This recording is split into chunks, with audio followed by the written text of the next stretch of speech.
I'm going to say something, and it's going to sound completely opposite of what people feel. You probably recall, over the course of the last 10 years, 15 years, almost everybody who sits on a stage like this would tell you it is vital that your children learn computer science. Everybody should learn how to program.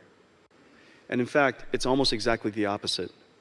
It is our job to create computing technology such that nobody has to program. And that the programming language is human. Everybody in the world is now a programmer. This is the miracle. This is the miracle of artificial intelligence. For the very first time, we have closed the gap. The technology divide has been completely closed. And this is the reason why so many people can engage artificial intelligence. It is the reason why every single government, every single industrial conference, every single company is talking about artificial intelligence today.